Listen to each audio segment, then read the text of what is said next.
السلام علیکم۔ حالیہ اسرائیلی وزیر اعظم نے جو امریکہ کا دورہ کیا ہے اس کے نتائج آنا شروع ہو گئے ہیں۔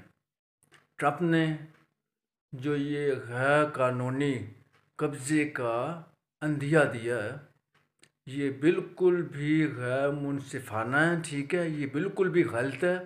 پہلے امریکہ اور اسرائیل دونوں نے مل کے تقریباً 80% ملک فلسطین کو تباہ و برباد کر دیا، ان کے بچوں کو شہید کر دیا، ان کو عام عوام کو شہید کرتے رہے، عورتوں کو، بچوں کو، بوڑھوں کو، سب کو انہوں نے شہید کیا، ٹھیک ہے۔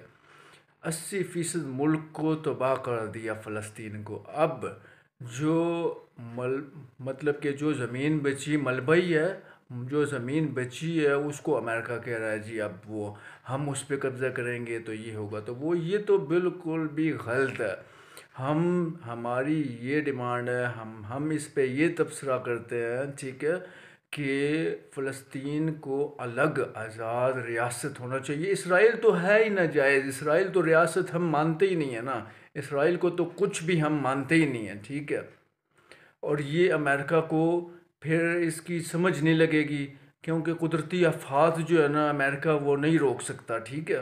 امریکہ کے اندر کسی بھی کنٹری کے اندر اتنی پاورز نہیں ہیں کہ وہ قدرتی آفات کو روکے، تو امریکہ ہوش کے ناخن لے، ٹھیک ہے، اس کا کوئی مستقل حل نکالے۔ اور اصل میں ٹرمپ جو ہے نا امریکہ وہ اسرائیل کی ہی زبان بول رہا ہے۔ یہ ادھر اسرائیلی وزیر اعظم گیا ہے، ٹھیک ہے، تو اس نے ٹرمپ کے کان بھرے ہیں، ٹرمپ نے آگے سے وہی بیانات جاری کر دیے ہیں، ٹھیک ہے۔ یہ بالکل بھی غلط ہے، بالکل بھی۔ اور ایران کی بات کرتے ہیں، ایران جو ہے نا اسرائیل سے ایران کی ڈرتی ہے جوتی، ٹھیک ہے، اسرائیل سے ایران کی ڈرتی ہے جوتی۔ ہم نے اس وجہ سے یہ کہا تھا کہ اسرائیل اور ایران کی اگر جنگ لگ جاتی ہے تو اس سے بہت زیادہ خطہ، بہت بڑا خطہ متاثر ہو سکتا ہے، ٹھیک ہے، اس جنگ سے۔ اس وجہ سے اس وقت ہم نے اس کو روکا، ٹھیک ہے۔ تو اسرائیل سے ایران بالکل بھی نہیں ڈرتا، یہ امریکہ کو اور اسرائیل کو اپنے ذہن سے بالکل بھی نکال دینا چاہیے، ٹھیک ہے۔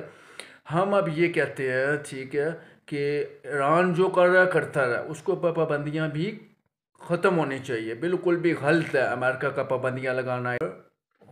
مکمل طور پر جنگ کا خاتمہ ہونا چاہیے، اور فلسطینی عوام جس طرح سے چاہے گی، فلسطینی عوام، فلسطینی لوگ جس طرح سے چاہیں گے اس طرح سے ان کو ڈیل کیا جائے اب، ٹھیک ہے، اس کا یہ حل ہے۔